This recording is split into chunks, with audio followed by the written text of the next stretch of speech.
नमस्कार दोस्तों। तो देखो भी मैंने पिछली वीडियो में बताया था कि आपको शुरुआत करने के लिए प्राइस एक्शन जाना है। प्राइस एक्शन से पहले जाना है आपको कैंडलस्टिक पे। तो जब आप कैंडलस्टिक देख लोगे, कैंडलस्टिक हमने सीख ली सारी, प्राइस पैटर्न हमने देख ली, जैसे double bottom, double top, triangular, rectangle, 8-10 हमारे प्राइस पैटर्न हो गए, कैंडलस्टिक होगी 18-20 कैंडलस्टिक होगी। अब उसके बाद क्या करना है, देखो यहाँ पे कुछ टर्म्स ऐसी हैं जैसे कि entry, stop loss, break even. अब ये सारी चीज़ मैं डिफाइन करूँ तो जहाँ आप खरीदोगे, जहाँ आप अपना सौदा बाय करोगे वो है आपका एंट्री पॉइंट। जहाँ आप एग्जिट करोगे वो है आपका, या तो स्टॉप लॉस से एग्जिट करोगे। स्टॉप लॉस का मतलब है कि मान लो कोई चीज़ मैंने 100 रुपये पर खरीद ली।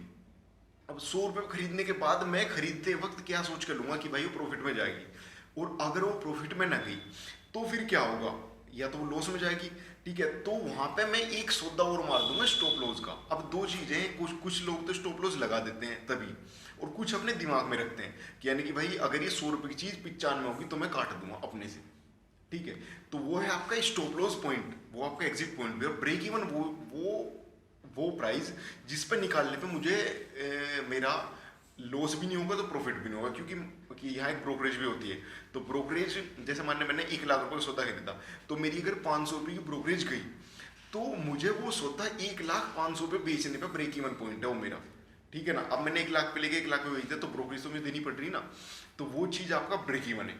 अगर मैंने सौदा ब्रेक इवन कर दिया या फिर कोस्ट टू कोस्ट निकाल दिया, यानी कि भाई जितने का लिया था उतने का ही मेरा निकल गया, तो ये आपका break even point, cost to cost. ठीक है, और मैक्सिमम डिपॉजिट यूटिलाइजेशन रेट वो है, आपने अगर मान लो 1 लाख रुपए डिपॉजिट करें अपने ट्रेडिंग अकाउंट में, तो आपने 1 लाख में से सौदा लेते वक्त अगर 10,000 रुपये यूज करें, ठीक है, मान लो आपकी जेब में 1 लाख रुपए हैं और आप बाजार में गए और आपने 10,000 रुपये कोई चीज खरीदी, तो आपका डिपॉजिट यूटिलाइजेशन हो गया 10%, है ना। और अगर आपने 50% यूज कर लिया तो कितना हो जाएगा, हाँ सही बात, 50,000 रुपये उस 1 लाख का।